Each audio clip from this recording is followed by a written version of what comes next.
के समय में गांवों में ठंड का एहसास कुछ ज्यादा ही होता था। अरे भाई, आज तू मछलियां पकड़ने नहीं गया क्या नहर की ओर? अरे भाई, आज इतनी ठंड है, कौन ही जाएगा।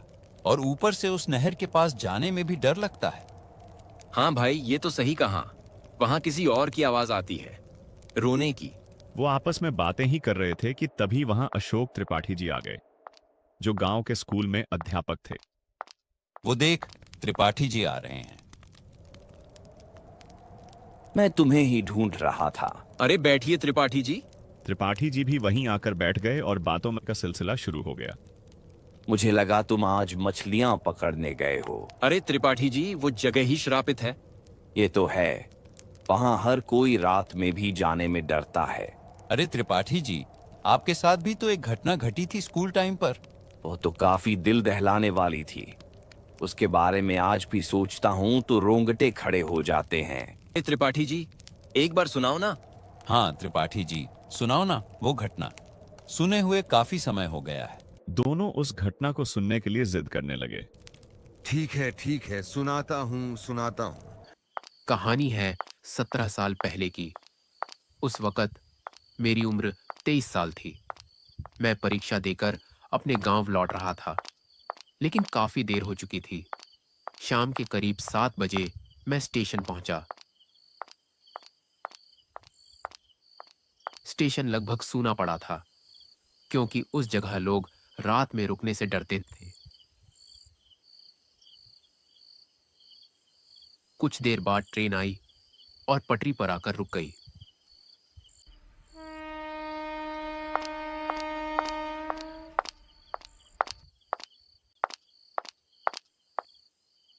मैं अपने कोच में जाकर बैठ गया और ट्रेन के खुलने का इंतजार करने लगा।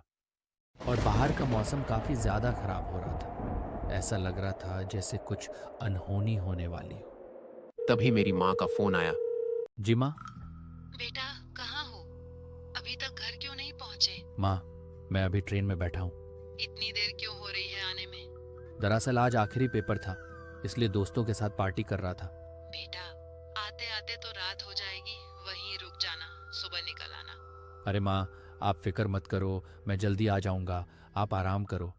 ठीक है बेटा, जल्दी आ जाना, मैं तुम्हारा इंतजार कर रही हूँ। अरे माँ, आप इंतज़ार मत करो, आप खाना खाकर सो जाओ, मुझे लेट हो जाएगा। पहले घर आओ, फिर आकर बात करेंगे। माँ चाहती थी कि मैं रास्ते में ही रुक जाऊं, लेकिन मैंने उन्हें भरोसा दिलाया कि मैं जल्दी घर पहुंच जाऊंगा। फोन कटते ही मन में अजीब सी बेचैनी होने लगी। मैं बुदबुदाया, इतनी देर हो चुकी है और ट्रेन अब तक क्यों नहीं चली? तब एक बुजुर्ग आदमी मेरे पास आया।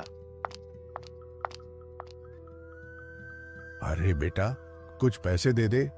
अरे चाचा, आपने इतने अच्छे कपड़े पहने हैं और आप भीख मांग रहे हो। बेटा, जहां जा रहे हो वहां मत जाओ, क्योंकि जो भी जाता है वो कभी वापस नहीं लौटता। एक पल के लिए मैं सन्न रह गया। समझ नहीं आया कि वो क्या कहना चाहता था। आप ये क्या बोल रहे हो? यहां से चले जाओ, मेरे पास पैसे नहीं हैं। ठीक है बेटा, फिर मुलाकात होगी किसी सफर में। मैंने उसे झिड़क कर वहां से भेज दिया। वो जाते जाते बस इतना बोला, फिर किसी सफर में मुलाकात होगी। उसके जाने के बाद भी उसकी आवाज मेरे कानों में गूंजती रही। मैंने सोचा शायद वो पागल होगा। कुछ देर बाद ट्रेन चल पड़ी और जिस कोच में मैं बैठा था वहां मेरे अलावा कोई नहीं था। ट्रेन कभी धीरे तो कभी अचानक तेज चलने लगी, जैसे कोई अनजान ताकत उसे चला रही हो। फिर अचानक वो एक सुनसान जगह पर रुक गई, जहां चारों तरफ अंधेरा और खामोशी थी। तभी सफेद साड़ी में एक खूबसूरत लड़की आई और उसके आते ही ठंडी हवा चलने लगी। अरे भाई साहब, ये ट्रेन कालमोरा जाएगी क्या? हाँ, वही जाएगी, मैं भी तो वहीं जा रहा हूँ। अच्छा, फिर तो सही है। कोई तो कालमोरा का जान पहचान वाला मिला। ये तो सही कहा आपने। अकेले सफर करने में डर लगता है ना, इसलिए कोई जान पहचान का मिल जाता है तो खुशी होती है।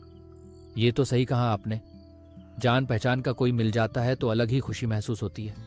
ये ट्रेन कब चालू होगी? पता नहीं, जब से बैठा हूँ ऐसा ही हो रहा है, रुक रुक कर चल रही है। आज रात भर मैं घर तो पहुंच जाऊंगी ना। अब तो सब भगवान के भरोसे है। ऐसे आप कहाँ से आ रहे हैं? मैं तो रायपुर से आ रहा हूँ, आज मेरी परीक्षा थी। अच्छा, सही है। कुछ देर बाद ट्रेन चलने लगी और मैं ये पूछना भूल गया कि वो लड़की इतनी रात में कहाँ से आई थी, क्योंकि जब ट्रेन बीच जंगल में रुकी थी तभी वो चढ़ी थी। ट्रेन धीरे धीरे रफ्तार पकड़ती गई और पूरे कोच में बस मैं और वो खूबसूरत औरत थे। सच ही कहा है, कभी किसी की खूबसूरती पर नहीं जाना चाहिए। मैंने हिम्मत करके उससे पूछा, वैसे एक बात पूछूं, बुरा तो नहीं मानोगी आप? जी जी, पूछिए। बुरा क्या मानना इसमें? मैं बोल रहा था कि क्या आपकी शादी हो गई है? हाँ, हो गई।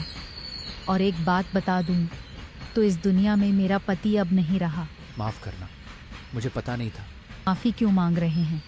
जो आया है वो कल जाएगा। उसके चेहरे पर जरा भी उदासी नहीं थी, बल्कि एक अजीब सी निडर मुस्कान थी जिसे देखकर मेरी रूह तक सिहर गई।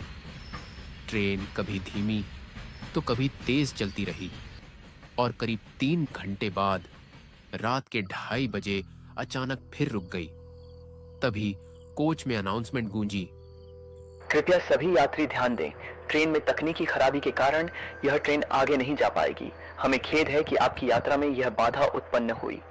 ये सुनते ही मैं सन्न रह गया, क्योंकि ट्रेन घने जंगल के बीच खड़ी थी और चारों तरफ बस सन्नाटा और अंधेरा था। अब इतनी रात में कहाँ जाएंगे? सुबह होने का इंतजार करते हैं।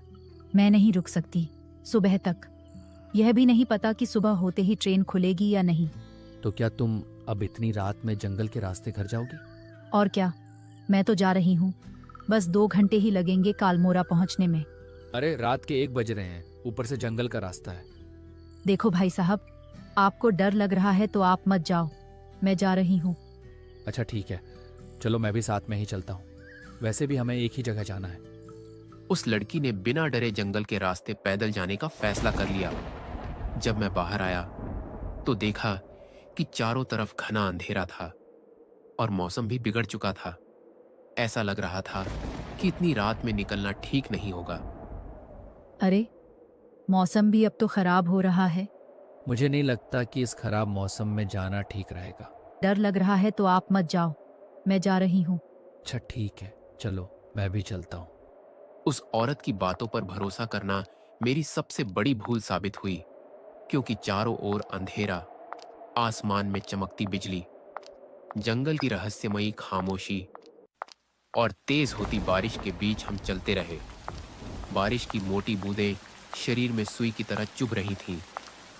तभी एक टूटी फूटी चाय की टपरी दिखी, जहां हम रुक गए और चारों तरफ फैले सन्नाटे, जंगल की आवाजों और अजीब माहौल के बीच बस बारिश के थमने का इंतजार करते रहे। लेकिन उस औरत के चेहरे पर कुछ ऐसा था जिससे साफ लग रहा था कि वह मुझसे कुछ छुपा रही है। वैसे आपने बताया नहीं कि आपका क्या नाम है और आप इतनी रात में कहाँ से आ रही थी? क्या करोगे जानकर? कौन से सफर के बाद हमें फिर से मिलना है? मैं तो कालमोरा बस किसी काम से जा रही हूँ। कुछ समय बाद वहाँ से चली जाऊंगी। अब इतने कम समय के लिए मुलाकात करने का क्या फायदा? ठीक है, मत बताओ। वैसे ये तो बता सकती हो कि कालमोरा किस लिए जा रही हो? मेरे पति वहीं से थे, उनकी वर्षी है, इसलिए वहाँ जा रही हूँ। अच्छा ठीक है। कुछ देर बाद बारिश थम तो जाती है, लेकिन अजीब सी खामोशी चारों तरफ फैल जाती है। हम दोनों फिर से आगे बढ़ने लगे और जैसे जैसे कदम जंगल के अंदर जाते गए, अंधेरा और घना होता चला गया। गांव वालों की वो बातें मेरे जहन में गूंजने लगी कि जो भी रात में इस जंगल से होकर जाता है वो कभी कालमोरा नहीं पहुंचता।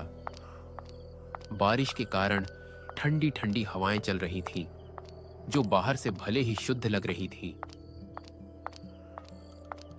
और जब मैंने ध्यान से देखा तो अंधेरे में वही बूढ़ा खड़ा था जो स्टेशन पर मिला था। उसे देखते ही मेरे शरीर में एक अजीब सा सिहरन और गहरा डर उतर गया। अरे आप वही हो ना जो स्टेशन पर मिले थे? अरे बेटा, तूने किसी और को देखा होगा। मुझे अच्छे से याद है, आप ही थे जो भीख मांग रहे थे। अरे नहीं नहीं, कोई और होगा। मुझे बिल्कुल समझ नहीं आ रहा था कि मेरे साथ ये सब क्या हो रहा है। एक तरफ वो अजनबी औरत और दूसरी तरफ घने जंगल के बीच अचानक मिला वही बूढ़ा। अरे, तुमने किसी और को देख लिया होगा। एक पल को मुझे भी लगा कि शायद आंखों का धोखा होगा। बाबा, कालमोरा का कौन सा रास्ता